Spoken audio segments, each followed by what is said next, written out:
ఒక చిన్న లోటు ఉంది. అది ఏంటంటే నా ఫస్ట్ హీరోగా చేసిన సినిమా తెలుగు ఆడియన్స్ చూడలేదని ఒక చిన్న లోటు ఉంది. కానీ అది ఈరోజు అయిపోతుంది. This film is going to release. Telugu audience cinema చూడబోతున్నారు. So I'm so happy.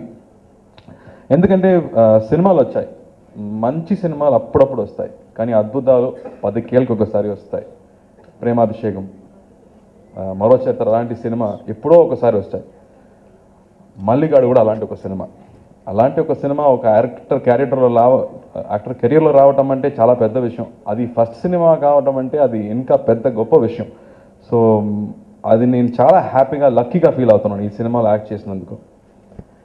And ఈ క్యారెక్టర్ గురించి చెప్పాలంటే అలాంటి ఒక క్యారెక్టర్, రకరకాల హీరో క్యారెక్టర్స్ మీరు అందరూ చూసారు, కానీ ఇలాంటి ఒక క్యారెక్టర్ మీరు ఎవరు చూడలేదు. అండ్ ఈ క్యారెక్టర్, ఇలాంటి ఒక క్యారెక్టర్ ఉంటుందని నాకే కూడా చేసే వరకు తెలియదు. ఆ క్యారెక్టర్ చేసిన తర్వాతే ఇలాంటి ఒక క్యారెక్టర్ ఉంటుంది నాకు తెలిసింది.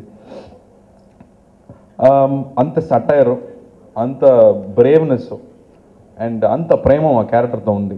సో ఆ క్యారెక్టర్ ప్లే చేసినప్పుడు అంత హ్యాపీగా ఫీల్ అవుతున్నాను. లాస్ట్ డే మేకప్ వేసినప్పుడు నేను అంత I felt I'm gonna miss this character. So I love that character when I did it. And ఇలాంటి ఒక క్యారెక్టర్ మామూలుగా మనకు కనపడరు. ఎక్కడో చిన్న పల్లెటూరులో తప్ప ఎక్కువ గ్రామంలో మాత్రమే ఇలాంటి క్యారెక్టర్ మనం చూడొచ్చు. అండ్ ఇలాంటి క్యారెక్టర్స్, వాళ్ళ ఎమోషన్స్, వాళ్ళు ఫేస్ చేసే ప్రాబ్లమ్స్ అండ్ అక్కడ లైఫ్, ఇదన్నీ ఈ సినిమా. అది మాత్రం కాదు, వాళ్ళ స్వచ్ఛమైన ప్రేమ, ఒక బ్యూటిఫుల్ లవ్ స్టోరీ ఈ సినిమా. ఒక్క రైలో చెప్పాలంటే it's very good beautiful love story. మనసు కసుగాయ వయసు రెండు కలిసి ప్రేమించుకునే సమయం. నువ్వేమో చదువుకునే పిల్లవి, వాడు నెలకి 20 రోజులు జైల్లోనే ఉంటాడు. వాడు వెనకాల తిరగడం ఏమైనా బాగుందా? అదొక పెళ్ళం కావాల్సి వచ్చిందా? ముందు పోరా బయటికి. ఇయాల నీతో ఇలా మాట్లాడి రేపొద్దు ఇంకోని పెళ్లి చేసుకుని పిల్లల్ని కనేసే రకం కాదురా.